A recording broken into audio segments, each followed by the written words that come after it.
Welcome to the Autism Wine Hour. On today's episode, I talked with Dr. Emily Levy about the educational services she offers to kids with special needs. You can find more about her on her website, eblcoaching.com. I hope you enjoy this episode. Cheers.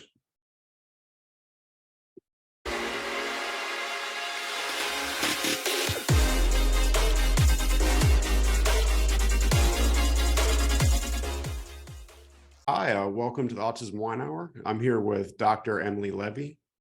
She is the owner of eblcoaching.com. Do you want to introduce yourself and tell us what kind of services you offer and what your expertise is in? Absolutely. Well, thank you so much for having me. So my name is Dr. Emily Levy, and I'm the founder and director of EBL Coaching, which is a one-on-one tutoring program that provides tutoring to students who have special education needs, including, of course, students with autism. We work with students both locally in person in the New York City, New York, New Jersey area, and we also provide services nationwide and really worldwide now with our virtual platform. Great. So what does that look like on like what do say for a virtual? Because I'm in Florida, so I think most of my clients are people are probably listening to this living in the Florida area. How would that work? Like for like a virtual thing? Sure. I actually was born and raised in Florida, by the way, cool. so I have a close connection there. Well, in terms of the virtual tutoring, and we're doing a lot of it now since COVID, but really even before that. And so what we do with students is either we utilize our online tools that we've developed, electronic resources, electronic books, or for our younger students, and sometimes for the older students, what we'll do is we'll mail a whole package to them of books, of manipulatives, of multisensory tools that are specific to their lessons. And then both the tutor and the student will have all of those materials and books so that they really can engage together as though they're in person. I should also say that really for all of our students, I like to start when possible by personally meeting and evaluating each student myself, if possible, just to give me a nice overall picture of who that child is and what the best approaches I feel might be best for that particular student. If the child has an IEP or any other evaluations that have been done, we always take that into account, and I always find that helpful to review those thoroughly as well.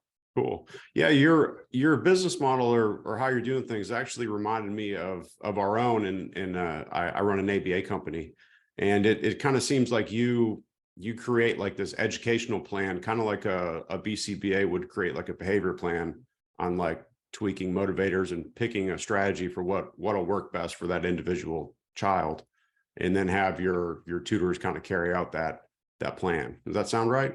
Yeah, exactly. Yeah. It's a very similar model, just that our specialty is more academic skills. So we work on decoding, spelling, reading comprehension, writing, math, executive functioning skills, really more of that academic realm. Nice. So what would you say is like, I guess it's hard to put an average because the spectrum's so large, but when you're dealing with autistic students, like what kind of deficiencies do you usually see, and how do you kind of approach that to overcome those deficiencies? Sure. Well, I think as you alluded to, there is such a wide spectrum, and we work with kids who have autism who have all different skill levels. We have kids that are nonverbal, and we do a lot of work with the visuals and other tools because they're nonverbal. And then we have higher functioning students where we often find that they may have strong decoding and spelling skills, more of the mechanical aspects of reading and writing, but they really struggle with reading comprehension, especially higher levels of reading comprehension, including abstract language, inferencing, drawing conclusions. So that's a big part of what we do with many of our higher functioning students with autism. And also writing, many of them have great ideas, but really struggle with how to best structure and organize those thoughts on paper when writing. So that's a skill that we tend to work on pretty frequently as well. Same thing with math. Many of them have fairly strong computation skills where it's a little bit more black and white. But when it comes to word problems and really thinking through some of these critical thinking questions, many tend to have difficulty with that skill. So that's another skill area that we might address for a student who has trouble with that skill. Right. And what kind of age ranges do you usually see? We start as young as age 3 and we go all the way up through the adult level. So it's such a wide range of students and such a wide range of levels that we see. Very cool. So I saw you do a lot of multi-sensory tutoring. What does that look like to make it a more sensory experience for the kids to learn? Sure. So that is really our philosophy, our approach is that rather than just focusing on one modality, we really do integrate the visual, the auditory, and the tactile kinesthetic modalities when we work with students. And that really can present itself in many different ways. For younger students, for instance, or I should say for students who are at a lower level of learning, one example of a multisensory tool might be utilizing the Orton-Gillingham methodology, which is specific to reading and spelling. And so what we would do is we would integrate multisensory tools like colored sand for forming letters or shaving cream for forming letters, skywriting. We use audiovisual flashcards. We use whiteboards for writing words. We use magnetic tiles for forming words. So it's really integrating these kinds of multisensory tools, but using very much of a structured diagnostic and prescriptive approach. Very cool.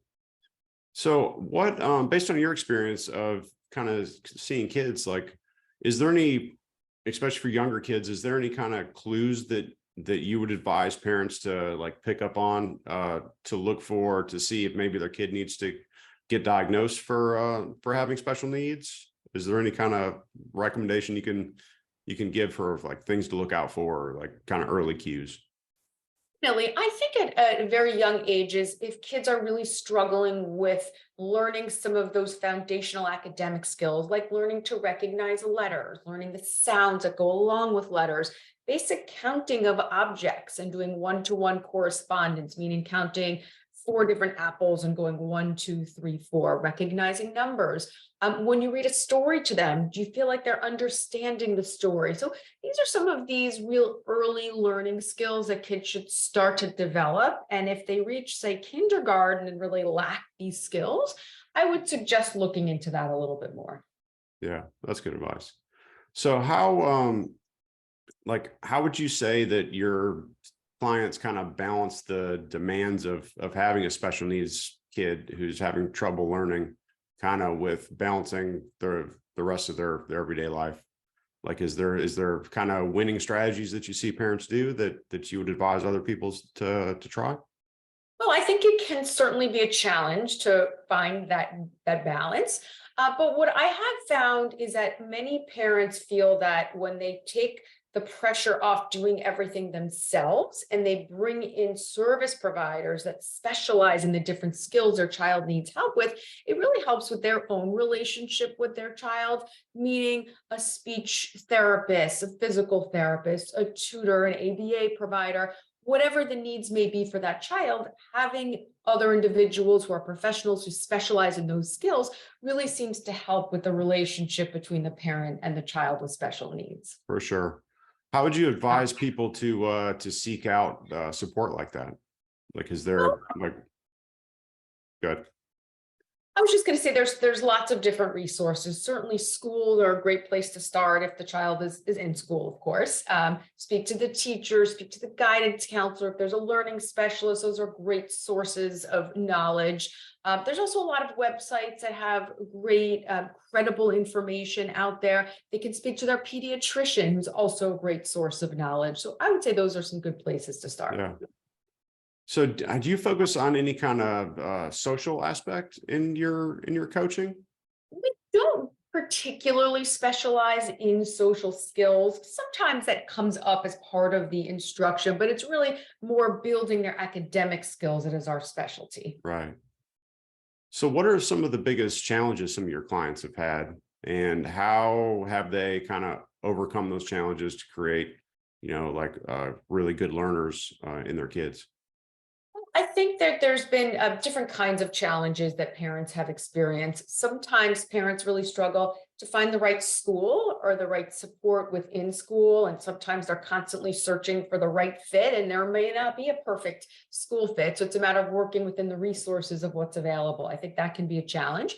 Also finding the right service provider. I think sometimes a child may not mesh well with a certain person, even if they're very qualified. And sometimes navigating that can be a challenge for parents. So finding the right service providers, the right school setting, and the right personality fits, I think sometimes can be challenging, but with enough push through and perseverance, I find that many parents are able to really figure out what works best for their child. Yeah. Um, so I'm kind of, I guess I don't know what kind of situations a lot of your clients are in, but how would you advise people to find like hope and positivity in the face of those challenges? Like, do you set them on a particular kind of give them a strategy, or it seems like that would help a lot to have a positivity to kind of deal with a lot of the stuff going on. I think, there's so many successful leaders and entrepreneurs and celebrities that have special needs that have been able to really push through and become so successful. And I think that sometimes it's easy to lose hope that there's any future for your child because of these special needs. But I really believe, and I've seen it firsthand, that with the right support and with really constantly evaluating and reevaluating the path that your child's on and figuring out the best support, the best services, the best school, there's so much hope and so much possibility that they can be just as successful as anyone else in life. Yeah. So how did you get into this field? Well, that's a great question. I actually grew up in the field of special education. My mother actually started a school in Florida for students with special education needs. It was called Developmental Resource Center. And I spent so many years of my childhood working at her school and being trained in different methods, helping different kids. But then kind of thought I wanted to carve my own path. So after college, I actually did finance for 2 years of all fields, and then realized that really wasn't my calling. So I ended up tutoring kids on the side, getting my master's degree in special education, and then my doctorate degree in general education. And then just slowly and organically building EBL coaching to what it is now. I started out tutoring myself, and then eventually slowly started to bring on other individuals that specialize in different skills and different age and grade levels, and eventually formed EBL coaching into what it is today. So it's been an exciting journey. It's been very organic. It's sort of flowed in its own way. But it's really been a great way to help so many children to really excel academically. That's great. It's got to be really rewarding to be able to help kids with that for sure. Exceptionally rewarding. Yeah. So how has your perspective on like effective education changed by working with special needs kids? Does it change like your thoughts on our educational system, or like what we should be doing, or what's beneficial? Sure. Well, I really believe that teachers need to be trained in research-based multisensory techniques for helping special needs kids in all skill areas, in reading, spelling, writing, math, study skills, and really integrating that into the curriculum.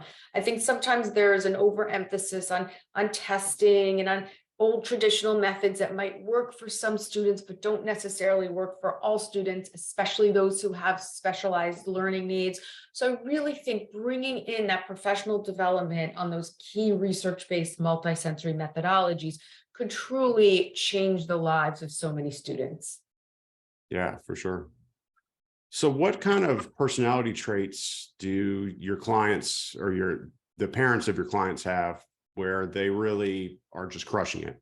Like, is there specific things that, whether it be a mindset or just different activities or approaches that the people who are really successful that you see are different from the people that aren't?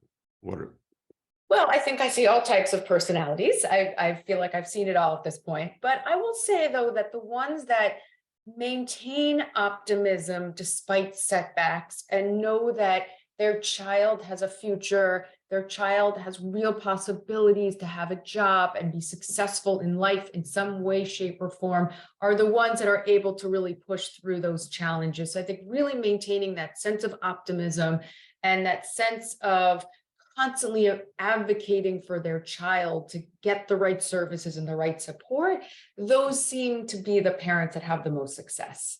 Yeah, for sure. anything like you'd like to share about your just kind of experiences, or like a story about like a client you've had and the techniques you use to kind of to benefit them? Sure. Well, I mean, we've worked with many different kids who have autism, and like I said, there's such a range of skill levels, ranging from completely nonverbal and lacking foundational skills to having very strong decoding, spelling, math skills, but struggling in other areas. So I think really the key in our success is being able to truly individualize the instruction to the needs of each student, using the right combination of research-based multisensory techniques that are most appropriate for that child. Meaning there are some individuals or some organizations that kind of have their one winning formula, and it works great for some students, but not necessarily for everyone. And our philosophy is really pulling from a multitude of different research-based multisensory approaches based on what's best for each student. And sometimes that evolves as we get to know a student and we work with students, some for many years.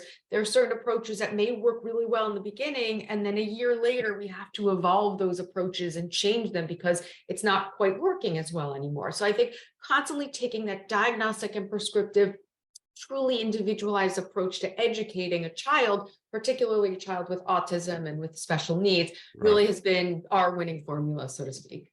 So do you think is it possible for a parent to kind of do this kind of evaluation process of what works and what doesn't without outside help? Like if they're trying to tutor their own kid, like what would you suggest steps that your parents take to be most effective at tutoring a kid with special needs? Sure. I think that if a parent is just seeing constant frustration, skills not advancing, no academic growth, I would say those are red flags that, well, maybe this just isn't working. This approach isn't right. And there are some parents that might have other tools in their toolbox to try. And then there are others that need to really either outsource that instruction and bring in someone else, or perhaps go through their own training and learn more techniques that they might be able to try with their own child if what they're using isn't working. Yeah. Okay. I don't know, do you have anything else you'd like to just tell about yourself, or where people can find you, or kind of things you're Sure. working on? Yeah, absolutely. So I'm always doing new and exciting projects. Right now, I'm actually working on a writing curriculum that hopefully will be used in schools nationwide for special education students. Cool. But our website has tons of information. I write lots of articles for various publications, and I have different podcasts on there. And I'm always trying to share knowledge as much as I possibly can to help parents who have children with specialized learning needs. Our website is eblcoaching.com, which stands for Evidence-Based Learning, and my initials, Emily Beth Levy. So eblcoaching.com. And then we also have a Facebook page as well as an Instagram page where there's lots of updates constantly being made there as well. And what is the onboarding process like for people that are interested in your services?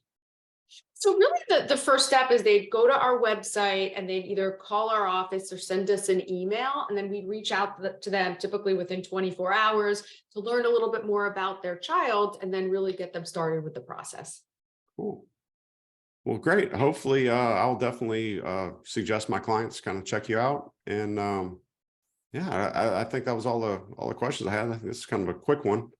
But thanks so much for coming on. This is really great to get to meet you, and good luck on everything you're working on. Thank you so much. I really appreciate those words, and it's been a pleasure being on. Yeah, thank you. Thanks for listening to Autism Wine Hour. You can find us on YouTube, Spotify, or Apple Podcasts. Please like and subscribe so you don't miss an episode. And if you know someone who's an autism parent, please share this podcast with them. If you're in the Jacksonville area and you're interested in a career working with special needs kids, please send me your resume at hello@shiningstarsaba.com. I'd really love to hear from you. Thanks for listening. Cheers.